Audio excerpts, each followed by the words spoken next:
સેલવાસના નરોલી વિસ્તારની પ્રમુખ poly product નામની કંપનીમાં ભીષણ આગ બાદ બ્લાસ્ટ થયો. ફાયર વિભાગનો એક કર્મચારી ઘાયલ. વલસાડ જિલ્લાને અડીને આવેલા સંઘ પ્રદેશ દાદરા અને નગર હવેલીના નરોલી વિસ્તારમાં પ્રમુખ પોલી પ્રોડક્ટ નામની કંપનીમાં અચાનક ધુમાડો નીકળ્યા બાદ ભીષણ આગ ભભૂકી ઉઠી હતી, જેથી કંપનીના કામદારોમાં દોડધામ મચી ગઈ હતી. આ ઘટનાની જાણ થતાં સેલવાસ ફાયર ફાઇટરની ટીમ ઘટના સ્થળે પહોંચી ગઈ હતી. જોકે આગ ખૂબ વિકરાળ હોવાથી આજુબાજુમાં આવેલી ફાયર ફાઇટર ટીમની પણ મદદ લેવામાં આવી હતી. પીઓ ફોર્મ બનાવતી કંપનીમાં આગ લાગી હતી. અંદર કેમિકલ હોવાથી આગ વધુ ફેલાઈ હતી. કંપનીમાં આગ બાદ બ્લાસ્ટ થયો હતો, જેથી ફાયર વિભાગનો એક કર્મચારી ઘાયલ થયો. તેને સારવાર હેઠળ હોસ્પિટલમાં ખસેડવામાં આવ્યો હતો. કંપનીમાં અચાનક ધુમાડા નીકળતા કામદારોમાં દોડધામ મચી ગઈ હતી.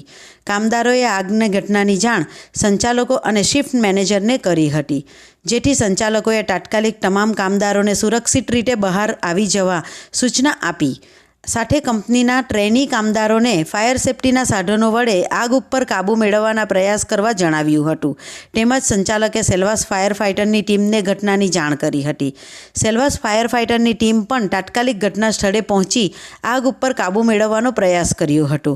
જોકે ભીષણ આગ હોય એને કાબૂમાં લેવા માટે મુશ્કેલ પડી રહી હતી, જેથી સેલવાસ ફાયર ફાઇટરની ટીમે અલોક ઇન્ડસ્ટ્રીઝના ફાયર ફાઇટર અને અન્ય ફાયર ફાઇટરની ટીમને જાણ કરી હતી. એ બાદ ફાયર ફાઇટરની તમામ ટીમો આગને કાબૂમાં લેવાનો પ્રયાસ કર્યા હતા.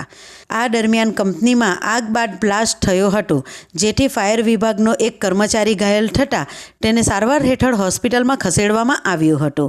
2 કલાક બાદ આગ ઉપર કાબૂ મેળવી લેવાયો હતો.